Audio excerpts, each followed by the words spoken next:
একজন মুমূর্ষু রোগীর বিরুদ্ধে এবার গ্রেপ্তারি পরোয়ানা জারি করল আদালত। এমনকি তার স্মৃতিশক্তি লোপ পেয়েছে বলেও জানিয়েছেন আইনজীবী। তারপরও রেহাই মিলল না। এদিকে তো তোফায়েল আহমেদকে বলা হয় জীবন্ত ডায়েরি। বাংলাদেশের রাজনীতির দিন, তারিখ, সময়, জায়গা, কারা কারা জড়িত বা কি ঘটেছিল সবটাই তিনি বলে দিতে পারতেন। আর সেই মানুষটির বিরুদ্ধে এবার গ্রেপ্তারির নির্দেশ। এই ঘটনা সামনে আসতেই অনেকে বলছেন অমানবিক বাংলাদেশ, যেটা অব্যাহত রয়েছে। শুধু তাই নয়, মোহাম্মদ ইউনূসের আমলে এই ধরনের ঘটনা অহরহ লক্ষ্য করা গিয়েছে। এবার বিএনপির আমলেও সেই একই পরিস্থিতি, যদিও এটি আদালতের নির্দেশ। কিন্তু কি অভিযোগ রয়েছে তার বিরুদ্ধে? আমাদের নতুন পেজ সাবস্ক্রাইব করুন আরও বাংলাদেশের খবর পেতে।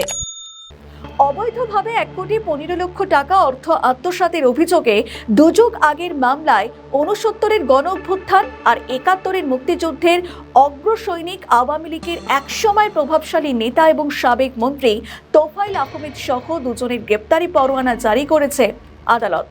জানা যায়, আসামি পলাতক থাকায় গত 19 এপ্রিল ঢাকার বিভাগীয় স্পেশাল জজ বেগম শামীমা আফরোজে পরোয়ানা জারি করেন। আর এই মামলার বাকি দুই আসামির মধ্যে মোহাম্মদ আনোয়ারুল ইসলামের বিরুদ্ধে পরোয়ানা জারি হলেও জামিনে থাকা মোশাররফ হোসেন আদালতে হাজিরা দেন।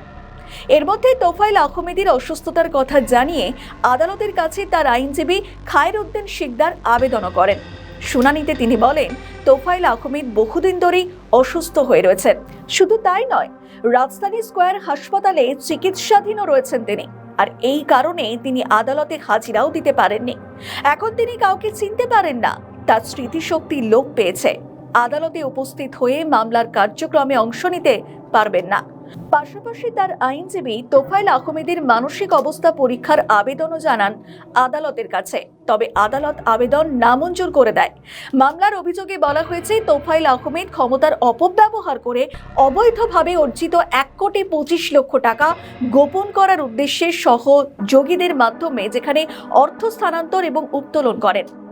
ম্যাডোনা অ্যাডভার্টাইজিং লিমিটেডের প্রধান হিসাবরক্ষক মোহাম্মদ আনোয়ারুল ইসলাম এবং মোশাররফ হোসেনের সঙ্গে এবার চোখসাজোর সোনালী ব্যাংকের মতিঝিল কর্পোরেট শাখা থেকে বিভিন্ন সময়ে মোট 1,25,00,000 টাকা স্থানান্তর করা হয়। তবে দেখা গিয়েছিল, আওয়ামী লীগ সরকার ক্ষমতায় আসার পরে উচ্চ আদালতের নির্দেশে মামলার কার্যক্রম স্থগিত ছিল অনেকদিন।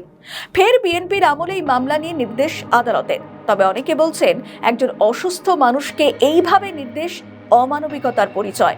কেউ কেউ বলছেন, মোহাম্মদ ইউনূসের জমানার নিদর্শনই এবার লক্ষ্য করা যাচ্ছে। যদিও এটি আদালতের নির্দেশ, কিন্তু এর আগেও দেখা গিয়েছে আদালতের বিভিন্ন রায়ের বিরুদ্ধে হস্তক্ষেপ করতে ইউনূস সরকারে। এবারও কি সেটাই হচ্ছে?